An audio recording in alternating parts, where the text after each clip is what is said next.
Hello বন্ধুরা, দিদি রান্নাঘর ব্লগ চ্যানেলে সবাইকে স্বাগত। এর আগের দিন তো সরস্বতী পূজা মানে আমার বাড়ির সরস্বতী পূজার ব্লগটা দেখিয়েছি।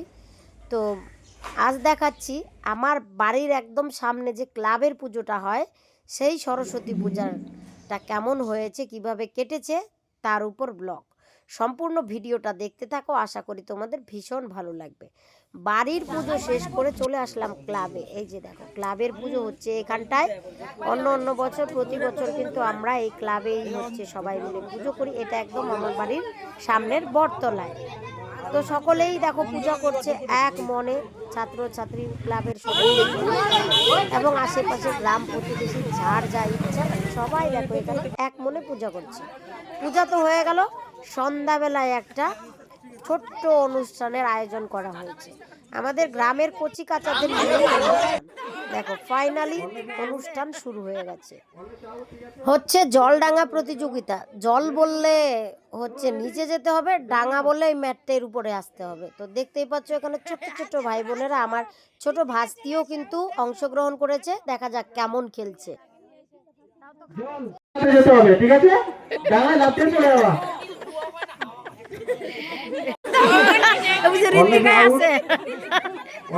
ঠিক আছে, তোমরা চারজন লাইনে দাঁড়াও। রেডি? তোমরা রেডি? ডাঙা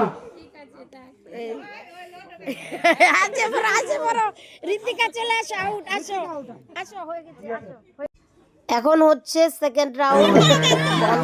আমার মেয়েও অংশগ্রহণ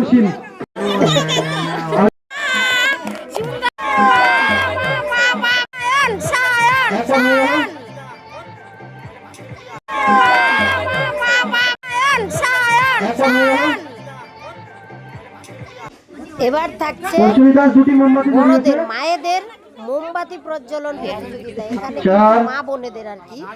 আমার মেয়েও দেখো মোমবাতি জ্বালাচ্ছে, একটু আগে বৌদি জ্বালিয়েছে, আমার মেয়েও জ্বালাচ্ছে। বৌদি জ্বালিয়েছিল 10টা, আমার মেয়ে জ্বালিয়েছে 16টা। এখন হচ্ছে কর্তার হাত বাজা, লিস্ট অনুযায়ী সবজি আনতে হবে। দারুণ ইন্টারেস্টিং খেলা হচ্ছে। খেলা মানেই হচ্ছে দারুণ বিশাল ব্যাপার। আর এটা যেহেতু লিস্ট অনুযায়ী সবজি, এখানে অনেক রকমের সবজি মুদিখানা জিনিস দেওয়া আছে, সেখান থেকে খুঁজে লেবু, মোমবাতি, লঙ্কা, পেঁয়াজ, বেগুন, সিম, রসুন।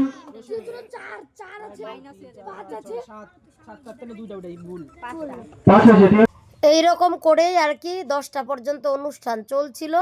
তো তারপর অনুষ্ঠান দেখে চলে আসলাম বাড়ি। আর বাড়ি এসে খেলাম পায়েস। সরস্বতী পূজা মানে আমাদের পায়েস খেতেই হবে। তো মা খেজুর গুড়ের পায়েস রান্না করেছে, খেজুর গুড়ের পায়েস খেলাম।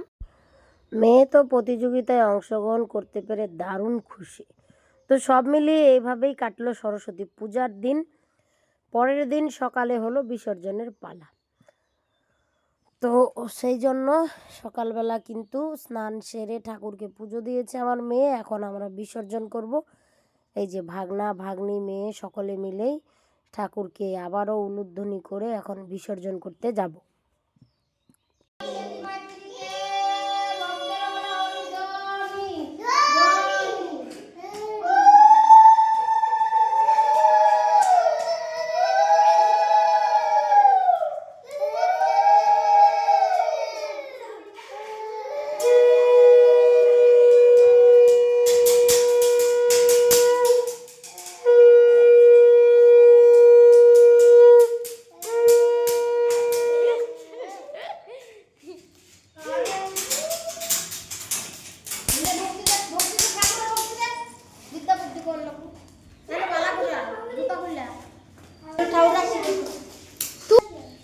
ঠাকুর বিসর্জন করে স্নান সেরে খাওয়া দাওয়া করেছে।